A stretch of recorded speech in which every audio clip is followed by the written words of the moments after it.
அப்ப அம்மா என்ன சொல்லி கொடுக்குறாங்க? அம்மா இந்த சொல்லி கொடுக்கறது கூட நீங்க நடந்துட்டீங்கன்னா வாழ்க்கை இன்பமா, வாழ்க்கை இன்பமா. இவ்வளவு வேலை பார்க்கிறோம்.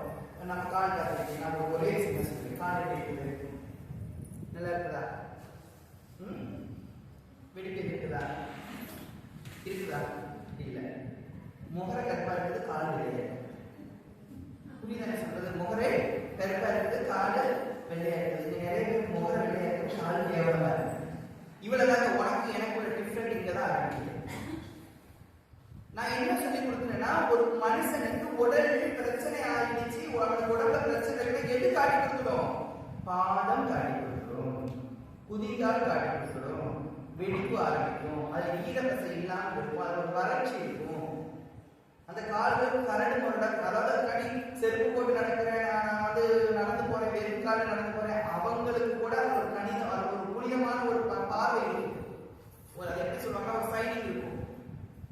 இவன் கால் உங்களுக்கு வெடிப்பு ஆரம்பிச்சிருச்சு, கால் உங்களுக்கு பிரச்சனை ஆரம்பிச்சிருச்சு பாருங்கன்னா உங்க உடம்பு பிரச்சனைக்கு ஸ்டார்ட் ஆயிடுச்சுன்னு அர்த்தம்.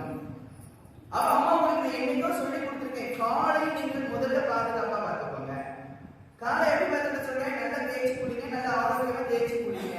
ஒண்ணு, நான் தேய்ச்சி காலை நல்லா தேய்ச்சி குளிச்சாலும் எனக்கு வெடிப்பு வருது, எனக்கு கால் இப்படி இருக்குது, அழுக்கா இருக்குலாம் சொல்லுவாங்க. அழுக்க பத்தி எனக்கு வெடிப்பு வருது, என் கால் பிரச்சனையா இருக்குது, தேய்ச்சி குளிக்கேன்.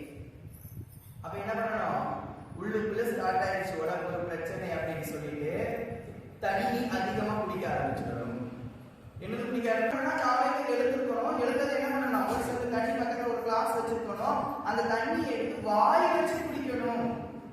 இன்னைக்கு யாராவது வாய் வச்சு தண்ணி குடிக்கீங்களா? அந்த காலத்துல நம்ம வாய் வச்சு தண்ணி குடிச்சா அடிச்சாங்க நம்ம அம்மா அப்பா. எனக்கு அடி விழுந்துருக்குது, எச்சு வைக்காது.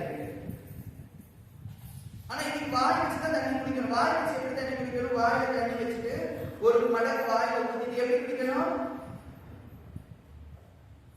அப்படி குடிக்கணும். ஆனா இப்ப என்ன பண்றோம்? நம்ம வீட்டுல தண்ணி திறந்து விட்டோம்னா